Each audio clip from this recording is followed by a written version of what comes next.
Welcome back to you students to CSE tutorial. In this video of class 10th, you are going to learn the case studies based on the chapter life process. The first case study is Rohan experienced muscle cramps during the training session for his upcoming football match. Mr. Sam, his coach, advised him on a schedule of some aerobic exercises to overcome his problem of muscular cramps. Rohan followed his coach's advice and did not face the problem of muscular cramps again during his match. अब इस case study के ऊपर based आपसे कुछ questions पूछे जाएंगे, उनके answer करने होंगे आपको. उसमें 4 ऑप्शंस दे रखे होते हैं, उनमें से जो भी करेक्ट है वो आप मेरे को, अगर आपको जल्दी ऑप्शन का पता चल जाता तो मुझे कमेंट्स में लिख के बताइएगा. सबसे पहला क्वेश्चन जो इसके ऊपर बेस्ड है, first question based on this case study is which life process is depicted by the above passage. A respiration, B digestion, C nutrition और डी एक्सक्रीशन. अब आपको बताना है कि ये जो लाइफ प्रोसेस कौन सा इस पूरे पैसेज के अंदर जो आपको केस स्टडी दे रखी है इनमें से कौन सा है. So it's correct answer is A respiration. इस पैसेज के अंदर आपको रेस्पिरेशन के बारे में बताया गया है. So second question based on this passage is lack of oxygen in muscles often lead to muscle cramps due to which of the following reasons you have to tell कि किसकी वजह से muscle cramps होते हैं. जब आप बहुत ज़्यादा रिगरस एक्सरसाइज करते हो या आप दौड़ते हो, कोई भी ऐसी फिजिकल एक्सरसाइजेस करते हो, तो क्या होता है आपकी बॉडी एनारोबिक रेस्पिरेशन का प्रोसेस स्टार्ट कर देती है, यानी कि ऑक्सीजन की कमी होने की वजह से बॉडी के अंदर लैक्टिक एसिड जो है वो कम्युलेट होना शुरू हो जाता है, जिसकी वजह से आपको मसल क्रैम्प्स होते हैं. सो इनमें से आपको बताना है कि कौन सा करेक्ट ऑप्शन है. A conversion of pyruvate to ethanol और B conversion of glucose to pyruvate, C conversion of pyruvate to glucose और D conversion of pyruvate to lactic acid. जैसे कि मैंने आपको बताया कि it's the production of the lactic acid जिसकी accumulation की वजह से ही प्रॉब्लम्स आती हैं या मस्कुलर क्रैम्प्स होते हैं. So it's correct answer is D conversion of pyruvate to lactic acid. Third question based on this is lactic acid produced by anaerobic respiration is yeast. Answer आपको yes या no में देना है. So its correct answer is no. The lactic acid produced by the anaerobic respiration is not yeast. Fourth question based on this is carbon dioxide produced by anaerobic respiration is yeast. क्या yeast के अंदर carbon dioxide produce होती है anaerobic respiration के time पर? So its correct answer इसके अंदर आपको 2 ऑप्शंस yes या no में आंसर करना है. सो इसका आंसर है येस. यीस्ट के अंदर जब एनारोबिक रेस्पिरेशन होती है तो उसमें कार्बन डाइऑक्साइड प्रोड्यूस होती है. जैसे कि आपके ब्रेड्स वगैरह हैं या भटूरे, छोले भटूरे जो आप लोग खाते हो, उसके अंदर जो डो फ्लफ अप कर रहा है that was due to the carbon dioxide. Carbon dioxide उसमें से जैसे रिलीज होना शुरू करती है तो वो डो को फ्लफ अप करती है. तो यीस्ट के अंदर जो है एनारोबिक रेस्पिरेशन के टाइम पर कार्बन डाइऑक्साइड जो है वो प्रोड्यूस होती है. Next question is why there is an increase in lactic acid concentration in the blood at the beginning of exercise. कि जब आप एक्सरसाइज करना स्टार्ट करते हो तो स्टार्टिंग में आपके बॉडी के अंदर लैक्टिक एसिड जो है वो क्यों बढ़ना स्टार्ट हो जाता है, उसकी कॉन्सेंट्रेशन क्यों इंक्रीज करती है, उसका रीज़न आपको बताना है. So the option for you is, so the first option is A lack of oxygen, B is the excess of oxygen, C is lack of carbon dioxide, D is excess of carbon dioxide. अब इनमें से आपको बताना है कि कौन सा option correct है, किसकी वजह से जो लैक्टिक एसिड है वो प्रोड्यूस होना स्टार्ट होता है. मैंने आपको जैसे बताया कि जब एक्सरसाइज हम करनी स्टार्ट करते हैं तो हमारी बॉडी जो है ऑक्सीजन की कमी होने की वजह से, जितनी आपकी बॉडी को ऑक्सीजन रिक्वायर्ड होती है जब आप दौड़ रहे हो, खेल रहे हो, उतनी नहीं मिलने की वजह से बॉडी के अंदर एनारोबिक रेस्पिरेशन स्टार्ट होती है और उसी की वजह से लैक्टिक एसिड जो है आपके मसल्स में प्रोड्यूस होता है. इसी वजह से आपको इनिशियली जब आप एक्सरसाइज को स्टार्ट करते हो तो आपको मसल क्रैम्प्स वगैरह फेस करना पड़ता है और that was due to the accumulation of lactic acid. तो इनमें से कौन सा हुआ? Correct answer is A the lack of oxygen. Oxygen की कमी की वजह से लैक्टिक एसिड जो है वो प्रोड्यूस होता है. Second case study is plants are living things that need some form of energy. They have cells and tissues. They also grow in size and girth, likewise human beings. They are producers of the ecosystem. So in order to synthesize food, they do have nutrient requirements. Of course, the kind of nutrient requirement varies. Plants do have their special capability to form their own food. अब इसके अंदर क्या है कि आपको किसके बारे में बताया जा रहा है कि जो पौधे हैं वो अपना खाना खुद बना रहे हैं. ठीक है, तो हम लोग जो हैं हम उन पे डिपेंड करते हैं अपने खाने के लिए. सो the first question here is what is a kind of mode of nutrition opted by the plants. Plants के अंदर किस टाइप की मोड ऑफ न्यूट्रिशन जो है वो होती है. इसका सबसे पहला ऑप्शन है आपके पास में autotrophic, B is the heterotrophic, C is the none of above. इसके अंदर क्योंकि आपके मोड ऑफ न्यूट्रिशन तो दो टाइप के हैं, ऑटोट्रॉफिक, हेटरोट्रॉफिक, ठीक है. सी उन्होंने बोला है नन ऑफ द अबव, यानी कि इन दोनों में से कोई भी नहीं अगर है तो आपको सी ऑप्शन चूज करना है. प्लांट्स के अंदर क्योंकि जैसे बताया गया पैराग्राफ के अंदर they prepare their own food, ठीक है. तो वो किसके अंदर होता है, आपने पढ़ा था न्यूट्रिशन के बारे में. यहाँ पे आपके पास में ऑटोट्रॉफिक कौन से हैं, जो अपना खाना खुद बनाते हैं, और हेटरोट्रॉफिक कौन से हैं, जो दूसरों पे डिपेंड करते हैं अपने फूड के लिए. सो प्लांट्स क्योंकि वो प्रोड्यूसर्स हैं, so they are known as the autotrophs. अब इसके अंदर कोई मेरे को बताएगा कि मम्मी भी तो अपना खाना खुद बनाती है, क्या मम्मी ऑटोट्रॉफ है या हेटरोट्रॉफ? कमेंट्स में लिख के बताना मुझे. So it's correct answer is A, autotrophic mode of nutrition. ठीक है, प्लांट्स जो हैं अपना खाना खुद बनाते हैं, they are the producers, that's why they are having the autotrophic mode of nutrition. Mummy जो है अपना खाना खुद बनाती है, बट मम्मी खाना उत्पन्न नहीं करती है. इसी की वजह से ही जो प्लांट्स हैं उनको हम प्रोड्यूसर्स बोलते हैं, बिकॉज हम लोग जो भी बना रहे हैं वो हम कहीं ना कहीं किसी न किसी सोर्स से ले रहे हैं. चाहे वो एनिमल ही, चाहे आप बोलो आप एनिमल खा रहे हो, तब भी आप किसी चीज़ के ऊपर डिपेंड कर रहे हो ना. एनिमल जो है वो प्लांट्स के ऊपर डिपेंड कर रहा है इनडायरेक्टली, ठीक है ना. तो मेन जो सोर्स ऑफ फूड है that is plants only. Second question based on this case study is plants are green in colour. उसका रीजन क्या है कि प्लांट्स का कलर ग्रीन होता है. ए ऑप्शन है they absorb green light only and they contain a pigment called chlorophyll. B option is they reflect green light and they contain the pigment chlorophyll. C option is they absorb green light but reflects all other lights and they contain the pigment called chlorophyll. D is none of these. अब इसके अंदर आप बोलोगे कि ma'am तीन options के अंदर तो आपने क्लोरोफिल दे दिया, हमने तो यही पता था कि उसमें एक ग्रीन कलर की पिगमेंट होती है जिसकी वजह से पौधे जो हैं वो हरे रंग के लगते हैं. तो इसका करेक्ट ऑप्शन क्या है? So it's correct option is B, that they reflect green light and they contain a pigment called chlorophyll. यानी कि वो ग्रीन लाइट को रिफ्लेक्ट करते हैं, इसीलिए आपको वो ग्रीन कलर के नज़र आते हैं, ठीक है. और उनके अंदर ग्रीन कलर की जो पिगमेंट है उसको हम क्लोरोफिल बोलते हैं. Third question is the most important function of the chlorophyll is to A. absorb carbon dioxide from the atmosphere, B. absorb water and the minerals from the soil, C. give green color to the leaves, और D. perform photosynthesis in the presence of sunlight. सबसे important function क्या है chlorophyll का? इन सब में से कोई मेरे को बताए, जल्दी से कमेंट्स में लिख के बताना अगर इसका आंसर पता है तो. इसका करेक्ट आंसर है डी. क्लोरोफिल का मेन रोल जो है that they perform photosynthesis in the presence of sunlight. Sunlight के प्रेजेंस के अंदर क्लोरोफिल जो है वो फोटोसिंथेसिस के प्रोसेस में हेल्पफुल रहती है, ये उसका मेन रोल है. Fourth question is which element is not present in chlorophyll. जो अब आपको ऑप्शन दे रखे हैं इनमें से कौन सा एलिमेंट जो है वो क्लोरोफिल के अंदर नहीं प्रेजेंट होता है? A carbon, B calcium, C magnesium और डी हाइड्रोजन. इनमें से कौन सा है जो एलिमेंट क्लोरोफिल के अंदर नहीं प्रेजेंट है? So it's correct option is B calcium. Calcium is not present in the chlorophyll, that is not the part of the chlorophyll. Okay.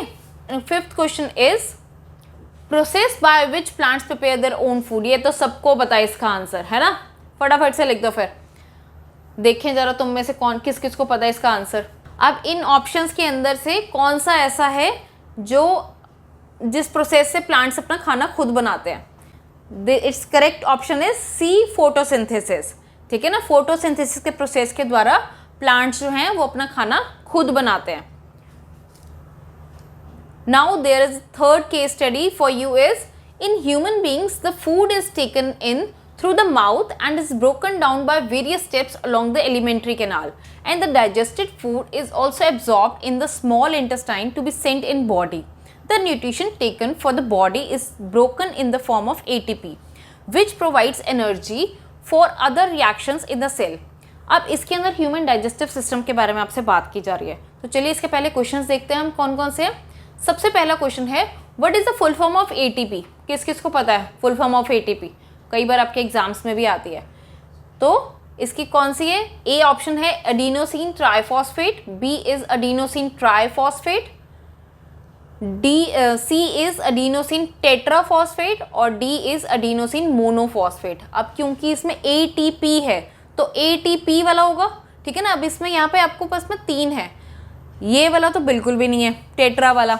इन 2 के अंदर से कई बार बच्चे कंफ्यूज हो जाते हैं। देखो यहाँ पे सिर्फ ये साइन का डिफरेंस है, यहाँ पे जो है आपके कुछ अल्फ़ाबेट्स के अंदर चेंजेस हैं, तो इसका आपको बहुत ज़्यादा ध्यान रखना है। It's correct option is B adenosine triphosphate, ठीक है। ATP की फुल फॉर्म क्या है?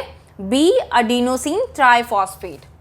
Second question is what is the main function of large intestine. जो लार्ज इंटेस्टाइन है उसका मेन फंक्शन क्या है, उसका क्या रोल है? A absorption of food, B assimilation of food, C digestion of food. इन सब में से कौन सा है मेन फंक्शन लार्ज इंटेस्टाइन का, आपको वो बताना है। So it's correct answer is A absorption of water. Absorption of water is the main function of the large intestine, ठीक है। अब देखो इसके बारे में आपको पैराग्राफ के अंदर कुछ नहीं दे रखा, जो आपने चैप्टर के अंदर पढ़ा होगा उसी के ऊपर ही बेस्ड क्वेश्चंस आपसे पूछे जाएंगे। पैराग्राफ जो है, जो केस स्टडी के पैराग्राफ्स हैं, that is just a hint for you, kind of a, यहाँ आपको कोई सिचुएशन दे रखी है, ठीक है ना, उसके ऊपर बेस्ड आपको आंसर्स करने हैं। बट आपको कॉन्सेप्ट क्लियर होना बहुत ज़्यादा ज़रूरी है। कई बार बच्चों को केस स्टडी के अंदर प्रॉब्लम आती है, ठीक है। For this there are few books available in the market. आप लोग इन वीडियोज़ को देखने के अलावा जितना हो सके उन बुक्स से प्रैक्टिस करो, ताकि आपको एग्जाम्स में कोई सी भी टाइप की प्रॉब्लम ना फेस करनी पड़े। I do have that book for you. उसके लिए आप उसका परचेज लिंक्स जो हैं वो डिस्क्रिप्शन में जाके चेक कर सकते हो। अमेज़ॉन पे बहुत ज़्यादा डिस्काउंटेड प्राइसेस पे अवेलेबल है, ठीक है। बच्चों ऐसी और केस स्टडीज़ को प्रैक्टिस करने के लिए आप इस बुक को परचेज कर सकते हो। ये बुक जो है वो CBSE के करंट पैटर्न के ऊपर बेस्ड है। हमने ये जो चैप्टर पढ़ा बच्चे, इस बुक के अंदर इसके डिटेल में समरी वगैरह दे रखी है, देखो कितने अच्छे ढंग से, ताकि आप फ्लो चार्ट के तौर पे उसको अच्छी तरीके से रिवाइज कर सको, ठीक है। हर टॉपिक इस बुक के अंदर बहुत ही अच्छी तरह से एक्सप्लेन कर रखा है। आप इस बुक को परचेज करके, ताकि आप इसके एग्ज़ाम्स में प्रैक्टिस कर सको। इस बुक के अंदर MCQs भी दे रखे हैं, और जो भी MCQ आप आंसर चूज़ करते हो उसकी एक्सप्लेनेशन भी दे रखी है कि उसका आंसर अगर वो है तो क्यों है, उसका रीज़न दे रखे हैं। असर्शन रीज़न के अंदर भी कई बच्चों को बहुत ज़्यादा प्रॉब्लम आती है, तो आप ऐसी बुक परचेज करके रख सकते हो। अब इस वीडियो के अंदर तो हमने बहुत सारी केस स्टडीज़ की हैं, बट स्टिल अगर आपके पास में बुक होगी तो आप जो है कई सारे टॉपिक्स को अच्छी तरीके से कवर कर सकते हो और प्रैक्टिस कर सकते हो उनके साथ में। प्रैक्टिस करने से आपको एग्ज़ाम में टाइप ऑफ क्वेश्चंस का पता चलता है। जब आपके पास बुक होती है उससे आपको टाइप ऑफ क्वेश्चंस का पता चलता है कि किस टाइप के क्वेश्चंस आएंगे एग्ज़ाम में, और उनकी प्रैक्टिस से आप अच्छे स्कोर कर सकते हो। तो बच्चों इसके लिंक्स जो हैं वो मैंने डिस्क्रिप्शन में दे दिए हैं। Third question is state true और फॉल्स। आपको बताना है whether it is a true और false. Herbivores have longer small intestine than a carnivore. Herbivores जो हैं उनकी जो स्मॉल इंटेस्टाइन है वो कार्निवोर के कंपैरिजन में ज़्यादा लंबी होती है। कौन सा है ये, ट्रू है ये फॉल्स है? Be quick to answer it. Its answer is it is true. Herbivores की जो है, क्योंकि जो आपका जितना भी ये प्लांट बेस्ड फूड है उसके अंदर सेल्यूलोज वगैरह प्रेजेंट रहते हैं, जिसको डाइजेस्ट थोड़ा टाइम लगता है उसको डाइजेस्ट करने में, इसीलिए जो हर्बीवोर्स हैं उनकी स्मॉल इंटेस्टाइन जो है वो ज़्यादा लंबी होती है as compare to the carnivore. आपने र्यूमिनेंट्स के बारे में पढ़ा होगा ना, वो इसी का ही part. Fourth question is the stomach produces acidic hydrochloric acid, why? Stomach जो है वो एसिडिक हाइड्रोक्लोरिक एसिड क्यों प्रोड्यूस करता है? आपको बेसिकली इसका आंसर करना है कि स्टमक जो है वो हाइड्रोक्लोरिक एसिड क्यों प्रोड्यूस कर रहा है। First option is starch is broken down into simple by it, starch को सिंपली ब्रेक करने के लिए। B to neutralise bases present in the food, जो भी आपके खाने में अगर कोई बेसिस वगैरह प्रेजेंट है उनको न्यूट्रलाइज करने के लिए। C pepsin needed an acidic medium to work upon proteins, pepsin जो है वो रिक्वायर्ड रहता है एक एसिडिक मीडियम के लिए ताकि वो प्रोटीन्स पे वर्क कर सके, उनको ब्रेक डाउन कर सके। D option is none of the above. इनमें से आपको बताना है कि कौन सा इसका करेक्ट आंसर है। स्टमक के अंदर हाइड्रोक्लोरिक एसिड यानी कि HCl जो है वो क्यों प्रेजेंट रहता है?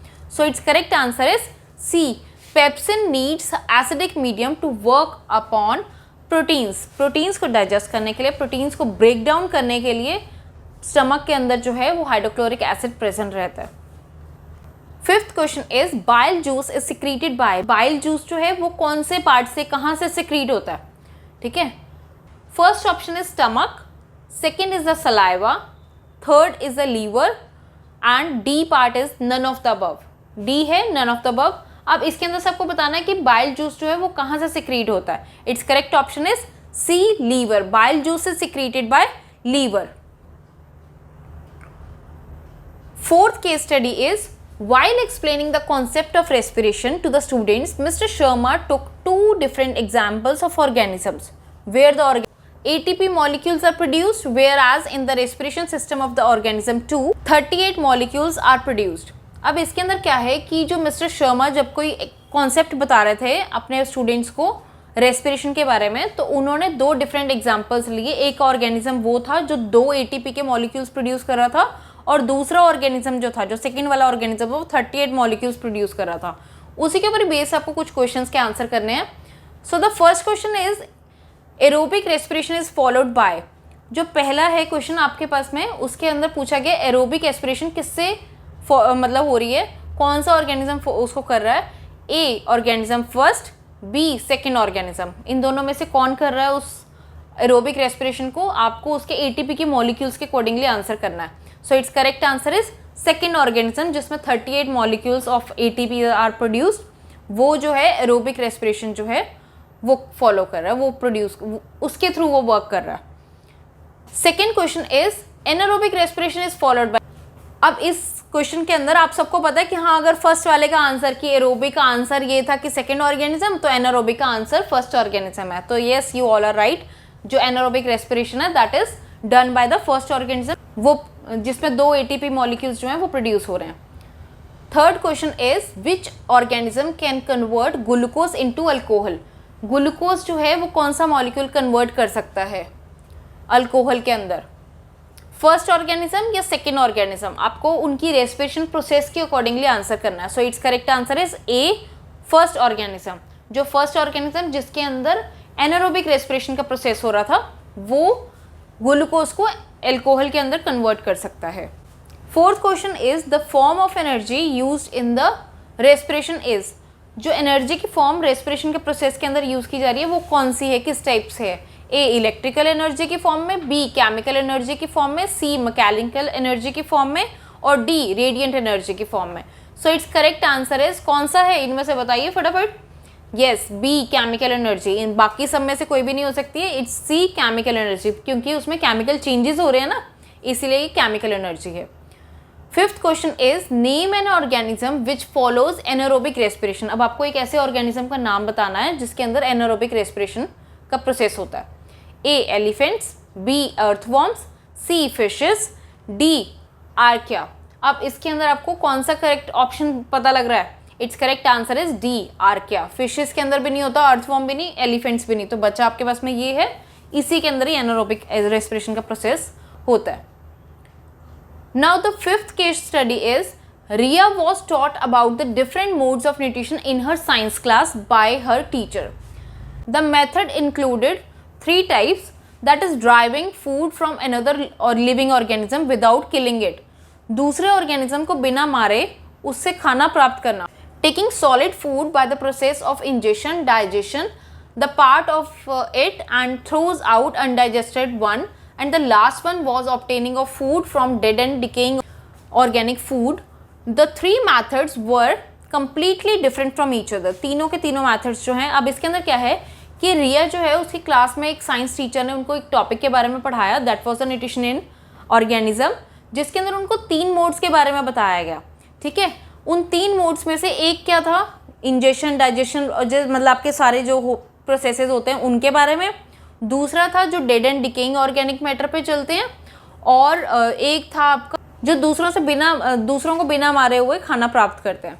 ठीक है, अब ये तीनों ही एक दूसरे से बिल्कुल कंप्लीटली डिफरेंट हैं. तो इनके ऊपर बेस्ड क्वेश्चंस के बारे में पढ़ते हैं. सो the first question based on this is what is the first method called. सबसे पहला मेथड जो है वो कौन सा है. ए पैरासिटिक, बी होलोजोइक, सी सेप्रोट्रोफिक, डी ऑटोट्रोफिक. फर्स्ट कौन सा वाला ऑर्गेनिज्म था, क्योंकि वो दूसरे को मार कर नहीं, उसी से ही भोजन प्राप्त कर रहे हैं ना, उसी से ही खाना प्राप्त कर रहे हैं, यानी कि वो उसके ऊपर डिपेंड करते हैं, एक किसी होस्ट पे डिपेंड कर रहे हैं. तो जो होस्ट बॉडी पे डिपेंड करता है वो कौन सा होता है. Yes, A parasitic mode of nutrition, जो एक होस्ट बॉडी से अपना खाना जो है वो प्राप्त करता है, जैसे स्टमक वॉर्म्स होते हैं, या आपने कस्क्यूटा डोडो प्लांट के बारे में पढ़ा है वो. Second question, what is the second method called. अब सेकेंड मेथड का आपको नाम बताना कि वो पैरासिटिक, होलोजोइक, सेप्रोट्रोफिक या ऑटोट्रोफिक में से कौन सा है, क्योंकि उसके अंदर स्टेप्स ऑफ प्रोसेसेस था, injection, digestion, absorption, assimilation and excretion. इनमें से कौन सा ऐसा ऑर्गेनिज्म है जो इनको फॉलो करता है? It's correct option is B, holozoic mode of nutrition. क्योंकि होलोजोइक मोड ऑफ न्यूट्रिशन के अंदर आपका 5 स्टेप प्रोसेस रहता है, जिसके अंदर वो खाने को खा रहे हैं और उसके बाद डाइजेस्ट कर रहे हैं, एब्जॉर्ब कर रहे हैं, असिमिलेट कर रहे हैं एंड जो भी वेस्ट प्रोडक्ट है उसको बॉडी से रिमूव कर रहे हैं। So that correct option is holozoic mode of nutrition. Third question is what is the third method called? Third method कौन सा है? इन चारों में से थर्ड मेथड कौन सा है? क्योंकि वो dead and decaying organic matter पे डिपेंड करते थे, तो इनमें से सिर्फ एक ही है, saprotrophic mode of nutrition. So the correct option is C, saprotrophic mode of nutrition. क्योंकि सेप्रोट्रोफ्स जो हैं वो dead and decaying organic matter पर ही अपना भोजन प्राप्त करते हैं। Fourth question is ingestion. Ingestion क्या है? ए, मैकेनिकल प्रोसेस है, बी, swallowing ऑफ फूड है, C, intake of food so that juices can act on them, और D, all of the above. इनमें से सब कुछ। तो इसका करेक्ट आंसर क्या है? D, all of the above. आप एक मैकेनिकल प्रोसेस है क्योंकि आप उठा के खाना खा रहे हो या किसी भी चीज़ से प्राप्त कर रहे हो, swallow कर रहे हो, उसको अंदर ग्रहण कर रहे हो, intake of food so that the juices can act on them. Yes, सबसे पहले आपके मुंह में कौन सा सलाइवरी एमाइलेज उस पर एक्ट करता है। सो डी ऑप्शन जो है वो करेक्ट है इसके अंदर। फिफ्थ क्वेश्चन के अंदर है give an example of third method. Third method का आपको कोई एग्जाम्पल देना है। A, dodder, B, Venus fly trap, C, nepenthes and D, mushroom. इसका करेक्ट कौन सा है जो dead and decaying organic matter पे डिपेंड करता है? It's correct, mushroom. डी जो है दैट इज द सेप्रोट्रोफ। जो मशरूम्स हैं दे आर द सेप्रोट्रोफ्स, ठीक है, क्योंकि वो एक ऐसी dead and decaying organic matter पर ही प्रोड्यूस होते हैं। ईडेबल फंजाई बोलते हैं हम इनको। So now the six case study क्या है? Amoeba is an animal having no fixed shape, ingests food particles by formation of temporary finger-like projections. The food vacuole inside amoeba breaks down the food into small and soluble molecules. The digested food is thrown out by the amoeba by the rupture of cell membrane and goes it on further on the search of next food particle. अब इसके अंदर क्या है? Amoeba एक ऐसा organism है जिसे कोई भी फिक्स शेप नहीं है। We all have learned about that. ये अपने खाने को कैसे प्राप्त करता है? अपने फॉल्स फीड को आगे करते हो। उन फॉल्स फीड्स को क्या बोलते हैं हम? सूडोपोडियास, ठीक है। उसके बाद इसके अंदर वही 5 स्टेप प्रोसेस चलता है कि उसने उसको खाने को अंदर लिया अपने और फिर वो डाइजेस्ट करेगा, उसके अंदर एक फूड वैक्यूल फॉर्म हो जाएगा, देन वो खाना जो है वो डिफ्यूज आउट होगा, फिर अमीबा जो थोड़ा और ग्रो करेगा उसी से, क्योंकि वो उसकी बॉडी में असिमिलेट हो रहा है, और जो भी वेस्ट प्रोडक्ट होगा उसको वो बॉडी से, अपनी बॉडी से बाहर रिमूव कर देगा। इसके ऊपर बेस सबसे पहला क्वेश्चन है, इज अमीबा यूनिसेलुलर और मल्टी सेलुलर? अमीबा जो है वो यूनिसेलुलर है, ये मल्टी सेलुलर है। ऑप्शन है A unicellular, B multi. It's correct option is A unicellular. Amoeba जो है इज अ यूनिसेलुलर ऑर्गेनिज्म, यानी कि सिंगल सेल्ड ऑर्गेनिज्म भी हम इसको बोलते हैं। Second question is what are the temporary projections made in amoeba called? Amoeba के अंदर वो जो टेम्परेरी प्रोजेक्शंस हैं, यानी कि जो अपने फॉल्स फीड बढ़ा रहा है, उनको क्या बोलते हैं? अभी बताया था मैंने आपको। A walking legs, B limbs, C pseudopodia और D none of the above. मैंने अभी आपको बताया था कि उसका करेक्ट ऑप्शन क्या है। वो जो फॉल्स फीट आगे ग्रो कर रहा है उनको हम क्या बोलते हैं? Pseudopodia. Pseudo means the false, podia means the feet. So its option is C is the correct one, pseudopodia. Third question is which type of nutrition is followed by amoeba? Amoeba के अंदर किस type के nutrition का process हो रहा है? Parasitic, holozoic, सेप्रोट्रोफिक या autotrophic? हमने पढ़ा 5 स्टेप न्यूट्रिशन के बारे में, तो इसके अंदर कौन सा हो रहा है? B holozoic mode of nutrition. Fourth question is the process of throwing out of the undigested food in the amoeba is called? जो अनडाइजेस्टेड फूड को बॉडी बाहर कर रही है उसको क्या बोलते हैं हम? इजेशन, डाइजेशन, न्यूट्रिशन और नन ऑफ द अबव। जिसके अंदर कोई भी ऑर्गेनिज्म अपनी बॉडी से वेस्ट प्रोडक्ट को बाहर करता है उसको हम बोलते हैं egestion. So it's correct answer is A egestion. Egestion is the correct option. Now the fifth question is give an example of an organism which follows same mode of nutrition in amoeba. अब आपको एक ऐसे किसी organism का नाम, एक किसी का ऐसे ऑर्गेनिज्म का एग्जाम्पल देना है जिसके अंदर सिमिलर टाइप का ही प्रोसेस रहता है न्यूट्रिशन का, जैसे अमीबा के अंदर है। वर्टिब्रेट्स, फंजाई, टेपवॉर्म्स या कस्क्यूटा प्लांट। इनमें से आपको बताना है कि कौन सा करेक्ट ऑप्शन है। सोचो थोड़ा या कमेंट्स में लिख के गेस करो फटाफट से। तो इसका करेक्ट ऑप्शन है ए वर्टिब्रेट्स। वर्टिब्रेट्स के अंदर भी सिमिलर प्रोसेस रहता है जैसा अमीबा के अंदर है। होलोजोइक है ना अमीबा के अंदर, वर्टिब्रेट्स के अंदर भी होलोजोइक मोड ऑफ न्यूट्रिशन रहती है। Now the seventh case study is when a person eats sugary food, the bacteria present in the mouth acts on the sugar. Seventh case study is when a person eats sugary food, the bacteria present in his mouth acts on the sugar producing acids. The acid first dissolve in the calcium salts from the top part of the teeth and then form its middle part, damaging the teeth.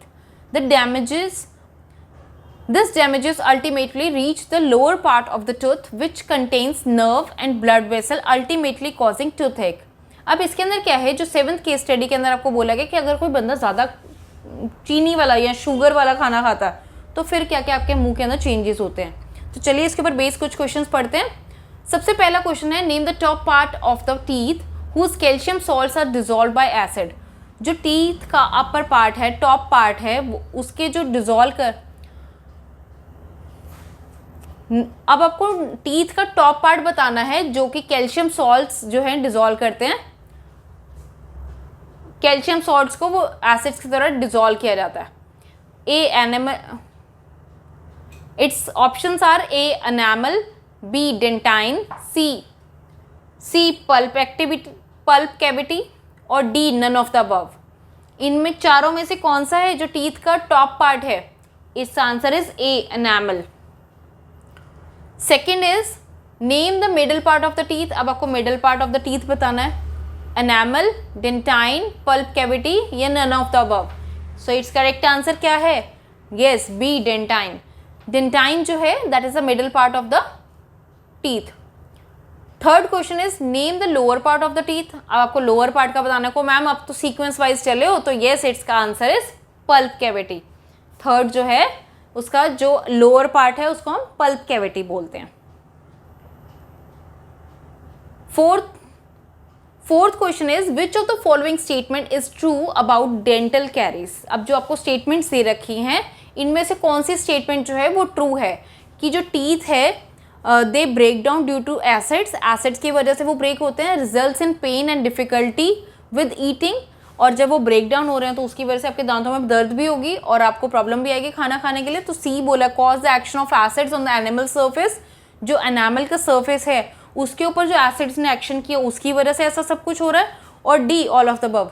अब क्योंकि ये series of action है आपको दे रखा हुआ, so it's correct option is D all of the above. जिसकी वजह से यानी कि जब आपके दांत खराब हो रहे हैं तो उसमें पेन भी होगी, उनके अंदर वो दांत टूटेंगे भी, सब कुछ प्रॉब्लम्स होंगी.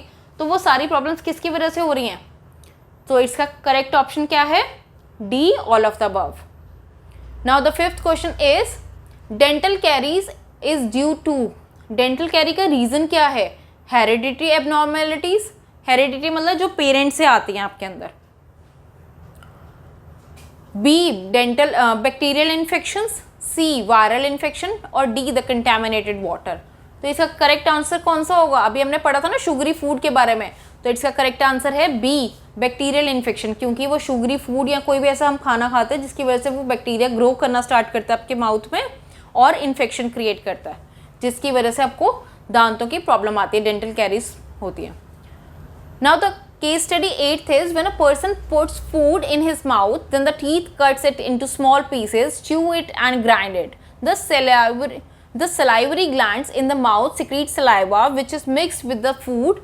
By tongue, the saliva contains an enzyme which starts the digestion in the mouth. The food goes for the digestion process. The stomach produces gastric juices which contains different substances, and acid present in the stomach also helps to kill the bacteria which may enter the stomach with food. अब इसके अंदर क्या है, आपको बोला कि हम जब खाना खा रहे हैं हम उसको चबा के खा रहे हैं, फिर हमारे मुंह के अंदर जो सलाइवा है which is also known as salivary amylase, ठीक है ना, वो उस पर काम कर रहा है और उसके बाद फिर वो खाना जो है वो स्टमक के अंदर आता है. स्टमक में अपने गैस्ट्रिक जूसेस प्रेजेंट होते हैं, जिसकी वजह से अगर खाने के साथ गलती से कोई बैक्टीरिया चला गया तो वो उसको भी डाइजेस्ट कर देता है और उसको भी ख़त्म कर देता है, उस बैक्टीरिया को भी खत्म कर देता है. तो इसके ऊपर बेस कुछ क्वेश्चंस पढ़ते हैं. फर्स्ट क्वेश्चन जो है that is the saliva secreted by the salivary gland does not. अब इनमें से आपको ऑप्शन बताना है. Bring about hydrolysis of starch up to 30%, B initiate the process of digestion, C give safety against the dental caries और D contains electrolytes like the sodium, potassium, calcium etcetera. हमें पता है सलाइवरी अमाइलेज जो है, यानी कि जो saliva से मिल रहा है आपको आपके फूड को, वो इनिशिएट कर रहा है प्रोसेस ऑफ डाइजेशन को।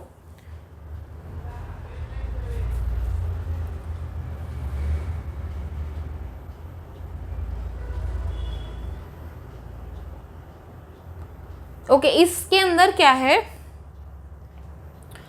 अब जैसे कि हमने पढ़ा है कि सलाइवरी ग्लैंड जो है वो क्या क्या करता है, ठीक है, कि वो खाने को इनिशिएट करता है। कई बार बच्चे क्या है ध्यान से क्वेश्चन पढ़े बिना बी वाले ऑप्शन पर टिक कर देंगे, क्योंकि उसका तो रोल ही यही है।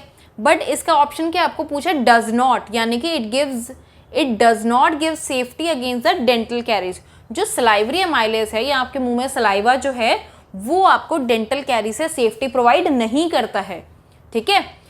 Now the second question is enzymes present in saliva is, saliva के अंदर कौन सा एंजाइम प्रेजेंट होता है, माल्टेज, पटालिन, सुक्रोज या इन्वर्टेज, कौन सा एंजाइम प्रेजेंट रहता है। So it's correct answer is B, ptyalin. Ptyalin is present in the saliva, ठीक है ना। Now the third question is a salivary gland is, जो सलाइवरी ग्लैंड है वो क्या है, Brunner's gland, sublingual gland, lacrimal gland, D the adrenal gland, adrenal gland, D the adrenal gland, adrenal gland.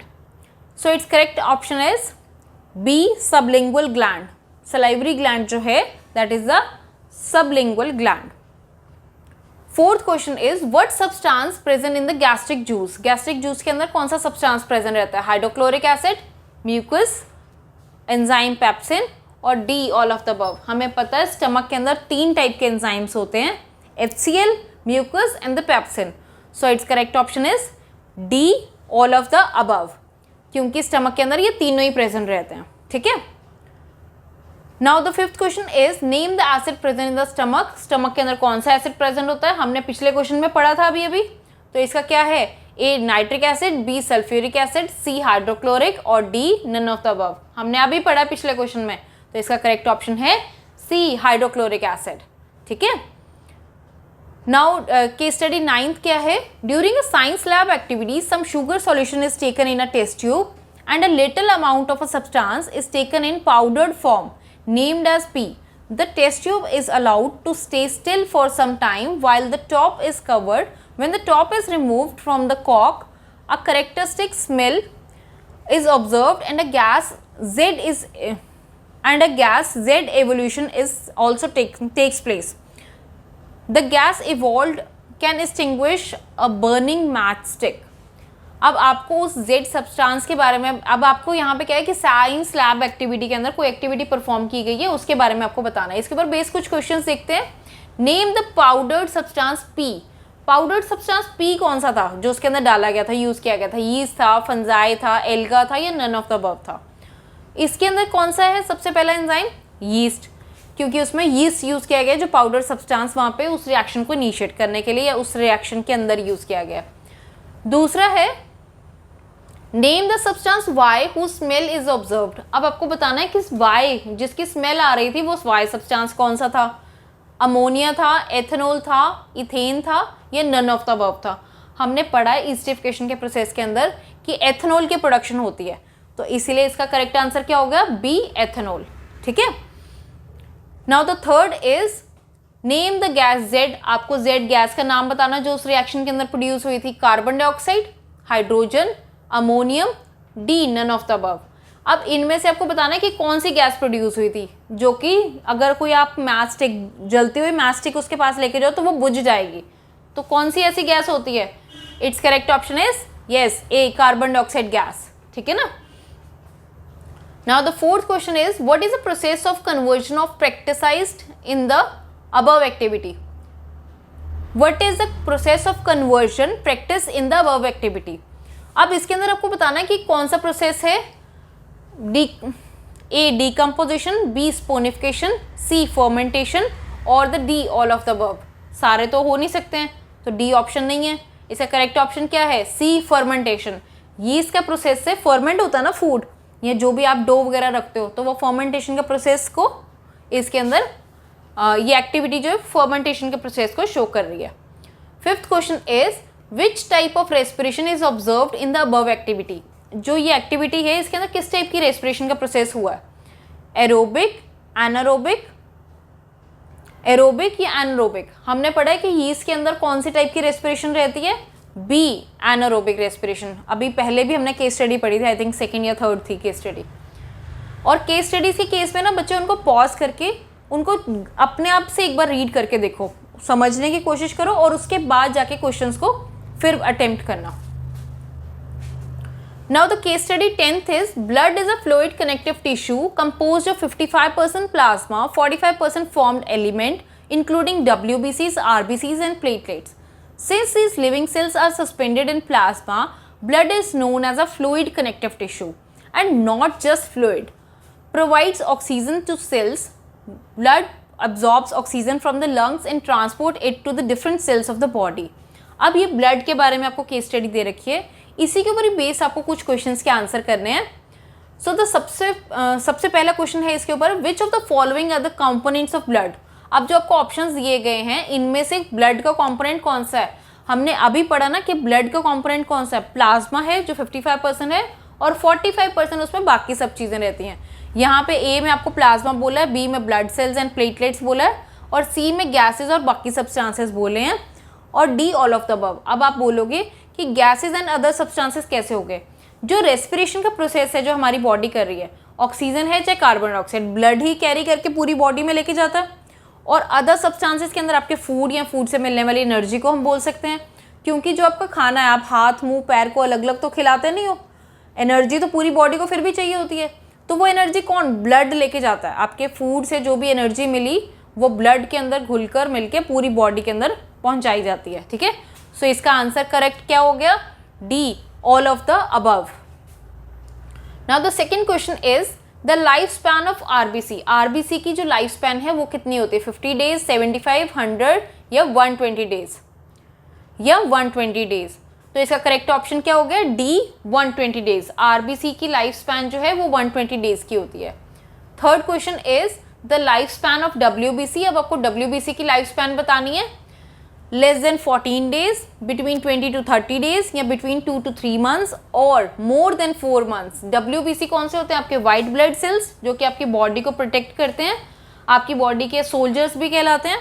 सो इसकी life जो है वो लेस देन 14 डेज होती है। इसका ऑप्शन करेक्ट क्या है, A, less than 14 days.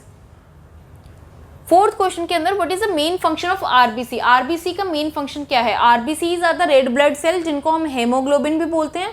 Haemoglobin का मेन फंक्शन क्या है, इसमें अब आपको 4 ऑप्शंस जो दे रखे हैं। सबसे पहले fight against the fight diseases in the body, to B जो है वो to carry oxygen to different parts of the body, C to increase the level of WBC और टू एरेज द ब्लीडिंग।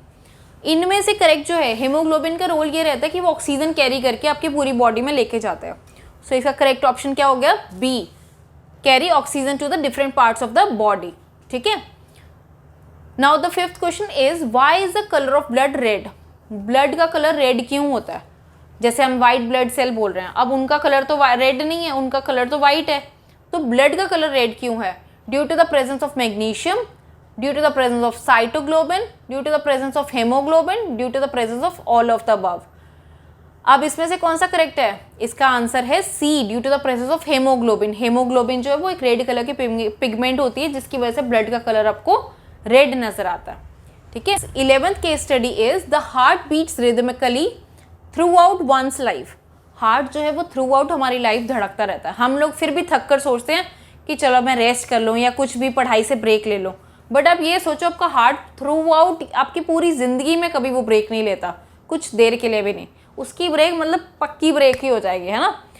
तो the periodic contraction and the relaxation of the heart is called the heart beat. The normal human heartbeat is the 70 to 72 per minute.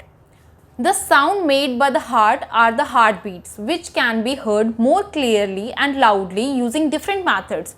The human heart pumps about 5 liters of blood per minute. अब इसके अंदर आपको heart के बारे में या ये case study उसी के ऊपर बेस कुछ क्वेश्चंस के बारे में पढ़ते हैं। सबसे पहला क्वेश्चन है, name the instrument used by the doctor to measure the heart beat. कौन सा इंस्ट्रूमेंट जो है वो डॉक्टर्स यूज करते हैं हार्ट बीट को मेजर करने के लिए। अब आपको नीचे ये जो ऑप्शंस दे रखे हैं इनमें से बताना है। आपको पता है डॉक्टर अपने कानों में लगाता है और फिर हार्ट बीट चेक करता है, उसको क्या बोलते हैं हम? B, stethoscope. ठीक है ना, तो बाकी सब नहीं हो सकते। इसका करेक्ट आंसर क्या है? B, stethoscope. Stethoscope is the instrument used by the doctor to measure the heart beat. And the second question is when heartbeat is decreased than normal it is called as। जब heart beat जो है वो normal से कम हो तो उसको क्या बोला जाता है इन सब में से? ए, ब्राडिकार्डिया, बी, टैकीकार्डिया और सी, ल्यूकोपेनिया और डी, कार्डियक अरेस्ट।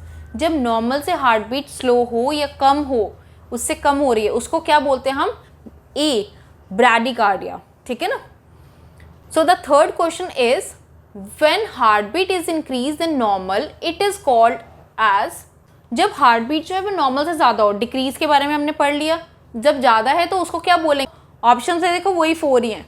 अब ब्रेडिकार्डिया जो है वो तो आपके डिक्रीज के लिए हो गया, कार्डियक अरेस्ट में हो नहीं सकता, तो कौन सा है? B, tachycardia. टैकीकार्डिया जो है that is the term which is like अगर आपके हार्ट बीट नॉर्मल से ज़्यादा है तो उसको हम बोलते हैं tachycardia. Fourth question is a pacemaker is meant for. Pacemaker जो है वो किस चीज़ के लिए इस्तेमाल होता है? Transporting liver, transplanting heart, initiation of the heart, D, regularisation of the blood flow. Pacemaker जो एक डिवाइस है वो इन चारों में से किसके लिए इस्तेमाल होती है? उसका इस्तेमाल है सी, इनिशिएशन ऑफ द हार्ट। इसका करेक्ट ऑप्शन क्या है? Initiation of the heart. Pacemaker जो है वो हार्ट के लिए उसको इनिशिएट करने के लिए यूज होती है।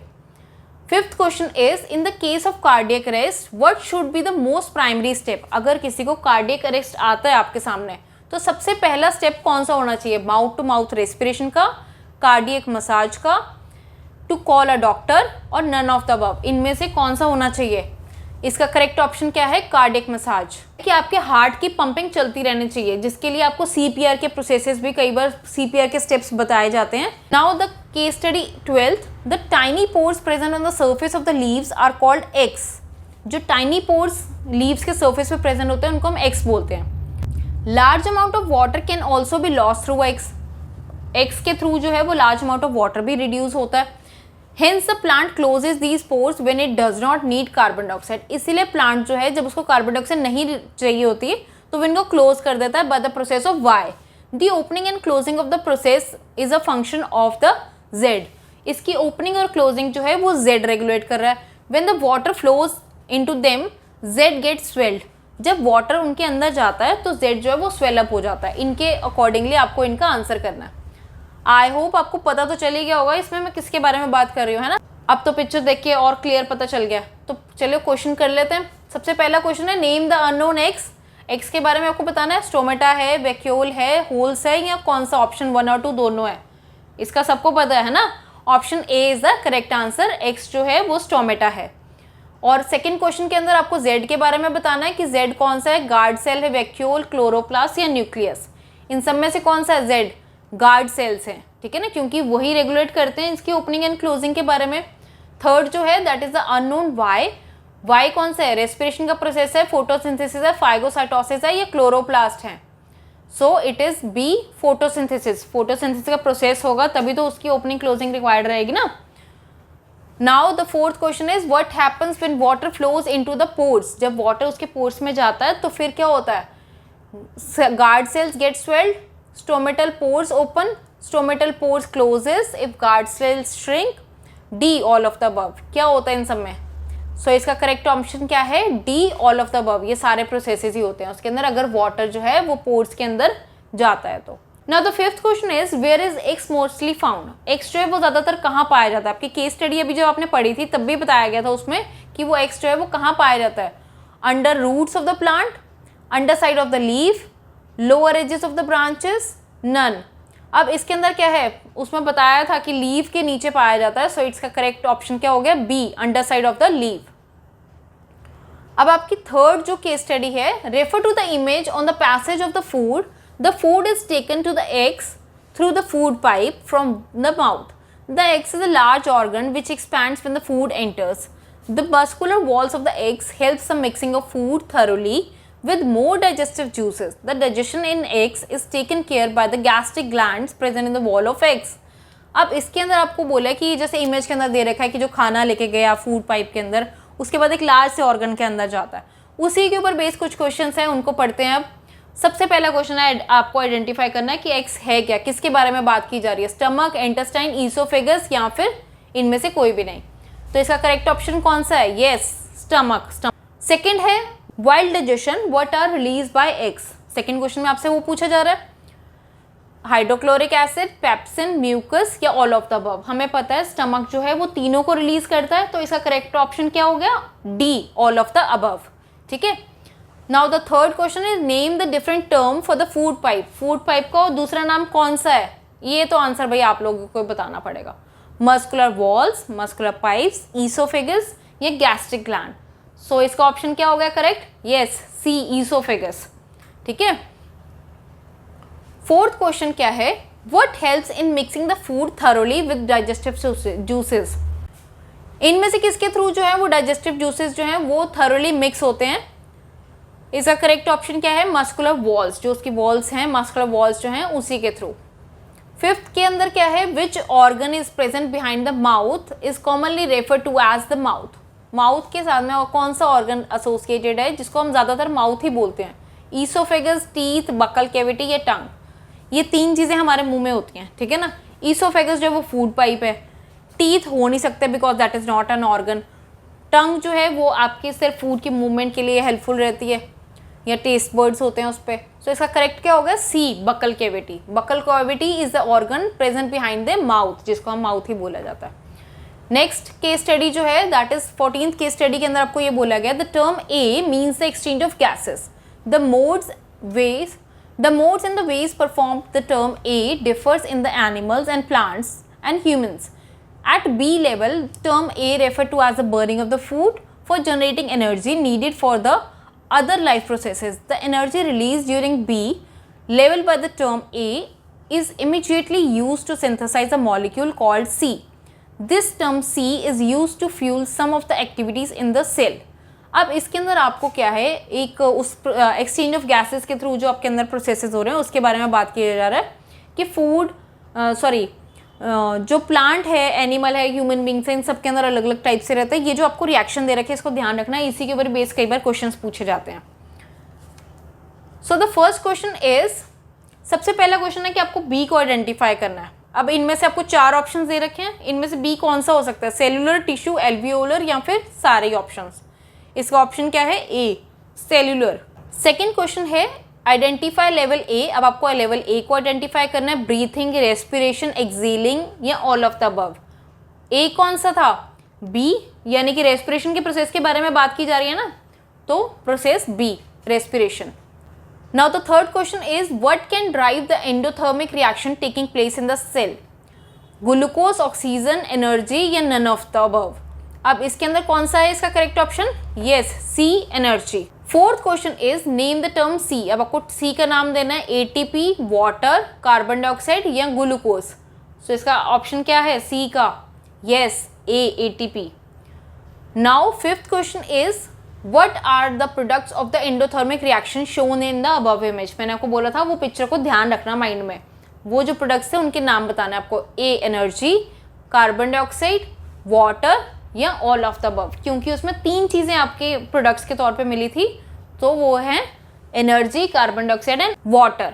ठीक है, इसीलिए इसका आंसर क्या होगा? D, all of the above. I hope आपके लिए ये वीडियो ने आपके केस स्टडी के रिलेटेड इस चैप्टर के काफ़ी सारे डाउट्स क्लियर किए हों, और ऐसे बेचर टॉपिक्स को प्रैक्टिस करने के लिए आप जो है, अब देखो इसके अंदर तो मैंने जितनी केस स्टडीज़ थी वो कवर अप की, बिकॉज टाइम की शॉर्टेज की वजह से कई बार आप ज़्यादा क्वेश्चंस नहीं भी कर पाते हैं हम वीडियो के अंदर कवर, तो उसके लिए आप ये बुक को रेफर कर सकते हो। इस बुक के थ्रू जो है इसमें आपको असर्शंस, केस स्टडी सब कुछ दे रखे हैं। You can practice that from this book, ठीक है ना। इस बुक के परचेज लिंक्स जो है वो मैंने डिस्क्रिप्शन में दे दिए हैं, वहाँ से जाके आप इसको परचेज कर सकते हो। और ऐसे कौन से नेक्स्ट चैप्टर के ऊपर आप मुझे चाहते हो कि मैं वीडियो बनाऊँ, वो भी मुझे कमेंट्स में लिख के ज़रूर बताना। थैंक्स फॉर वॉचिंग, और प्लीज़ अपने फ्रेंड्स के साथ शेयर करना ताकि मुझे भी मोटिवेशन मिले, तो अपने फ्रेंड्स के साथ प्लीज़ शेयर ज़रूर करना। Thank you.